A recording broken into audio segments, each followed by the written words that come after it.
terlebih dahulu. Bismillahirrahmanirrahim. Rabbi zidni ilma warzuqni fahma. Amin. Bagaimana kabarnya Ananda? Semoga Ananda semua dalam keadaan sehat walafiat dan selalu dimudahkan oleh Allah segala urusannya. Pada kesempatan kali ini kita masih pada pelajaran 1. Mari belajar Quran Surah At-Tin dengan subpelajaran makna kandungan Surah At-Tin. Ibu berharap setelah Ananda memperhatikan pembelajaran nanti, Ananda mampu memahami makna kandungan Quran Surah At-Tin ini dengan baik dan benar. Surah ini dinamakan At-Tin, diambil dari kata At-Tin yang terdapat pada ayat pertama dalam surah ini yang artinya buah tin. Surah At-Tin ini adalah surah yang ke-95 dari 114 surat yang terdapat di dalam Al-Quran. Dan surah At-Tin ini berjumlah 8 ayat. Surah At-Tin termasuk golongan surah Makkiyah karena surah ini diturunkan di kota Mekah sebelum Nabi Muhammad SAW hijrah ke kota Madinah.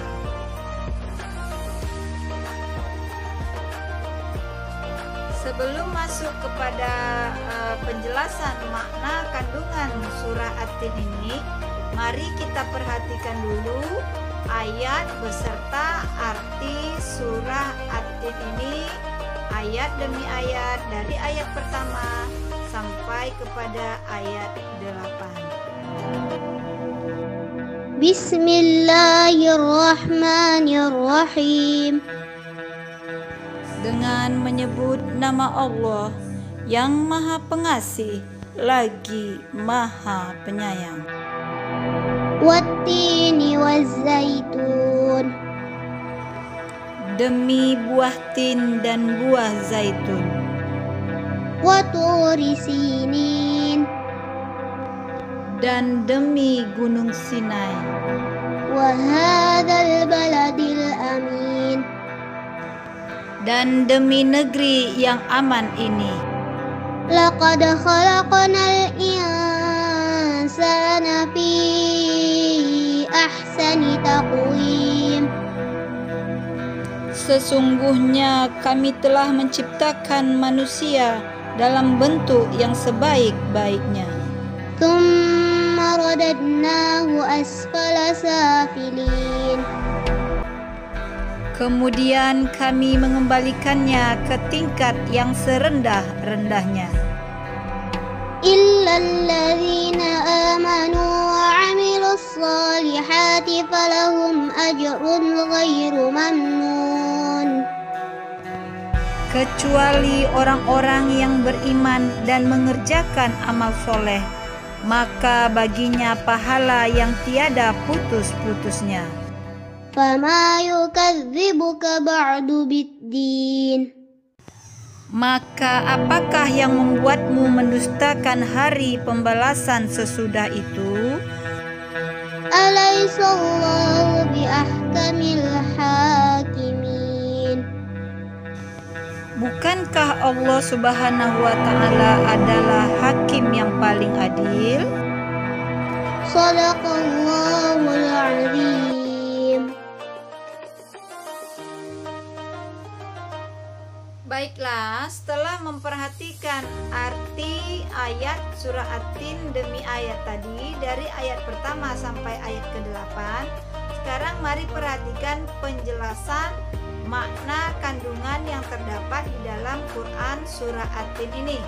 Kita mulai dari ayat pertama. Pada ayat pertama ini Allah bersumpah dengan dua buah, yaitu buah tin dan buah zaitun. Buah tin ini adalah buah yang enak, lembut, dan mudah dicerna. Kemudian buah tin ini juga banyak bermanfaat ya. Kemudian buah zaitun juga bermanfaat dengan banyaknya kandungan minyak dari buah zaitun ini. Dan buah zaitun ini banyak digunakan, minyak zaitun ini banyak digunakan sebagai obat. Selanjutnya ayat kedua. Pada ayat kedua ini Allah juga bersumpah, yaitu demi Gunung Sinai.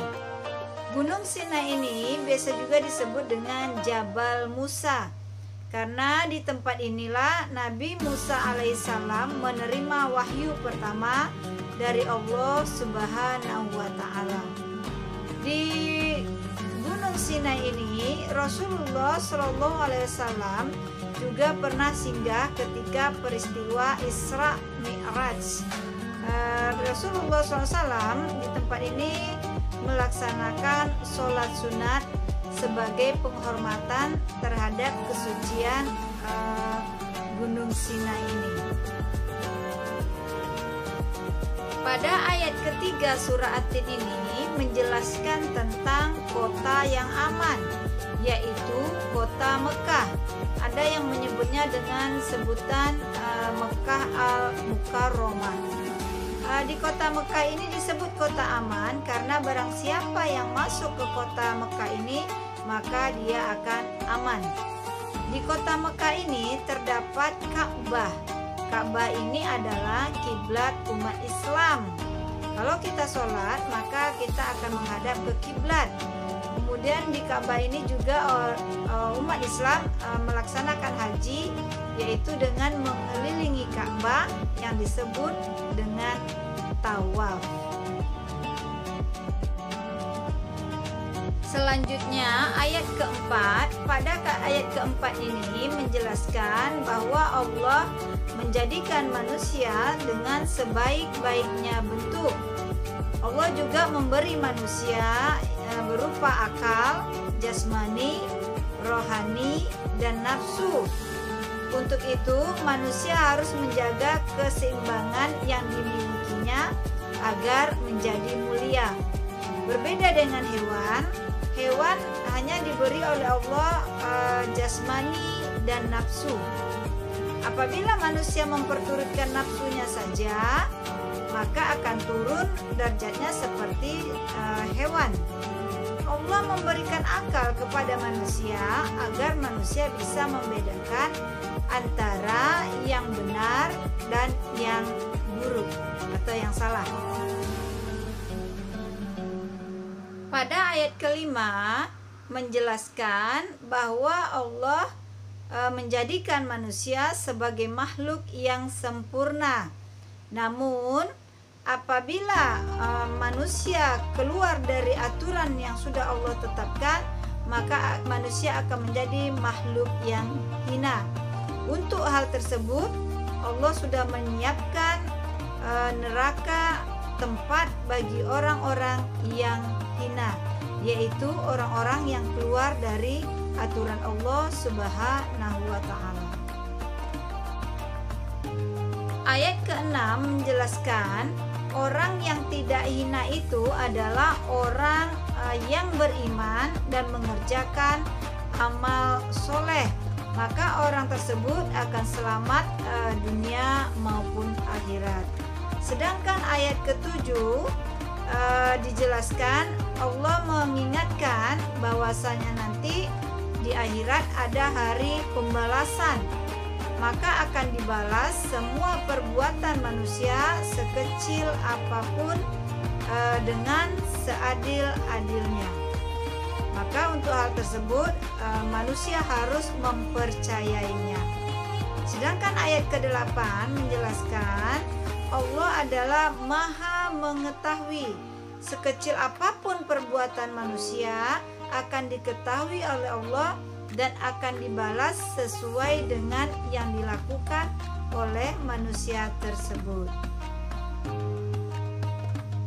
Itulah tadi penjelasan makna yang terkandung di dalam surah At-Tin. Semoga Ananda semua mampu memahami makna yang terkandung dalam Quran Surah At-Tin ini dari penjelasan tadi. Demikianlah pembelajaran kita kali ini. Sampai bertemu pada pembelajaran berikutnya. Wassalamualaikum warahmatullahi wabarakatuh.